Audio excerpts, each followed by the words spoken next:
The Campbell situation is really fascinating here, guys. Like, heading into this last month, there is no back pressure. There is no chase group in the Tour de France. He is just the leader. He's the goalie. No pressure. And, Ralphie has come on and said that's when Jack's at his best. When Freddie was hurt and he was the guy, right? Last season, Jack came in. He took over. He had no problems. When Peter Mrazek was hurt at the start of the year, Jack was in. Jack was the guy. Looked great. When he's been pressured, he hasn't been as good. So there's no pressure. But is it a lot of pressure, too, that, like, if he fails, they fail? His contract situation is still up in the air and is basically going to be decided by how he plays between now and, let's say, mid-May, end of May.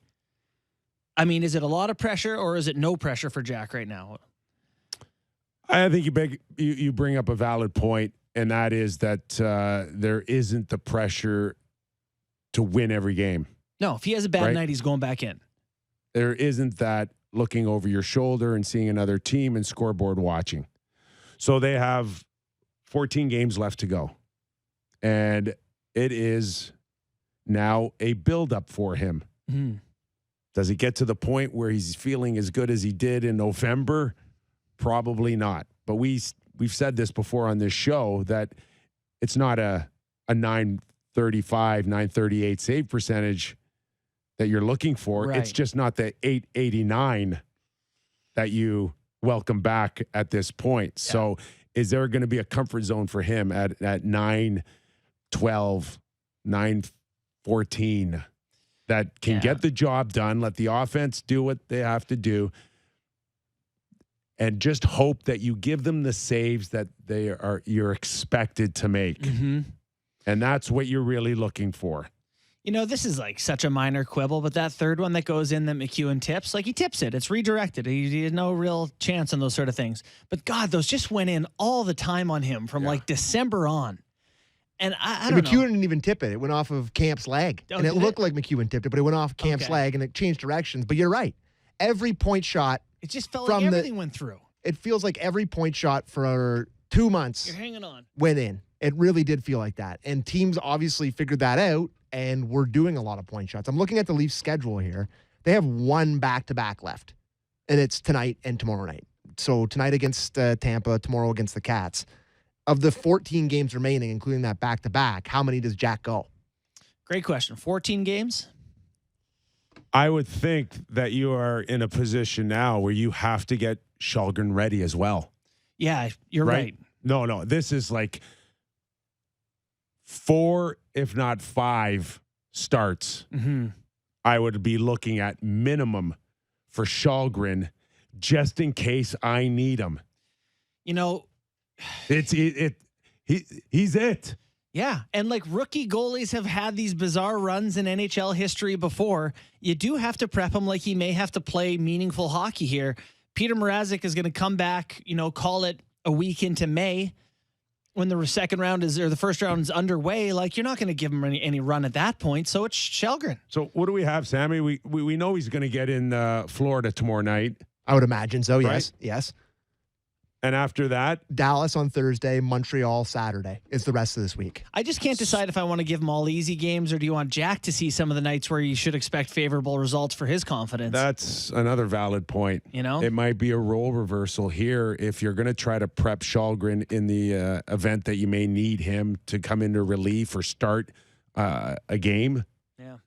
Then the more meaningful game, the one that you're going to feel a little bit more would be the pressure of the Dallas Stars, not the Montreal Canadiens. Yeah, I mean, they have a lot of kind of crappy teams left here, too. So they play the Habs, they play Buffalo still, they play Ottawa still, they play Philly again, they play Detroit still. Like, there are games here that are against not the top quality competition where... I'm not sure you overthink it. Yeah, just see how Campbell's feing, put him in when he's able to. Yeah. Yeah, I like that theory. And the other thing, too, is I know we just spoke briefly about that, his contract. You brought it up just in our pregame stuff here. I don't think he should be thinking about either I'm going to be making $5 million next year or else I'll be making $1 million. Should or not? How do you not? How do you not? That's exactly it. How do you not? I think despite as bad as it's been for him, there'll be somebody out there that's going to sign him to a contract that will still be better than what he's making this year. Now, what does that mean? I do believe that if he doesn't find his game at the level that Leaf Nation has been accustomed to in the first half of the season, someone's going to pay him $3.5. You know what's crazy though? It might be the Leafs. You're going to go into the summer with UFA. You don't have a goalie. You don't have a goalie. Not like. Well, you do have a goalie. Don't say Kallgren or Wall. No, you have Mrazek. Oh yeah, well, you got that. You have a goalie. I assume they're moving on from him somehow this summer. I don't think it's going to be that easy to move on off of him. It may not. Maybe like climbing Everest, but they need to climb Everest. You don't know necessarily if he's going to deem himself healthy. Yeah, he may take it right through the summer, and go into the buyout window to protect his salary. Cruel. Hey, it wouldn't be the first time someone's done it. But then you're going to look either way. You're probably signing a UFA guy, and you're looking at the pool of UFAs, and you go, I don't know, Jack Campbell might be the best, even if he has a tough stretch here. Jack didn't have the history of Anderson, at least showing that you can carry a team into the playoffs. But that knock on Anderson come playoff time was fairly substantial. Yeah. But yet, he found Carolina to give him, $4 million, over $4 million. It's a great point, but I think there's more of a track record with Anderson as opposed to Jack Campbell in terms of a guy that's been great in regular seasons as opposed to his playoff failures. But you can also look at a few teams that would run a 1A kind of scenario. Yeah. Where I can maybe overpay Jack on a short-term deal $1 million if I've got two goalies under $7 million in total. Right. And I don't know. What's Jack on the year? 909 or something? I can't find his. We don't know where Jack was when he found out the news that Mrazek was coming in. Right. I would have assumed it would have not felt very good. Well, I don't know. Why? Well, you have to think he thought they were getting almost another $4 goalie. million.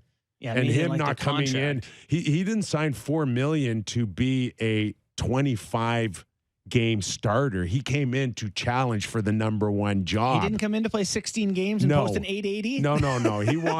He wanted the number one job. He had the experience. He had the salary that could justify that I'm going to make the Leafs look really good by being a number one goalie at $4 million a year.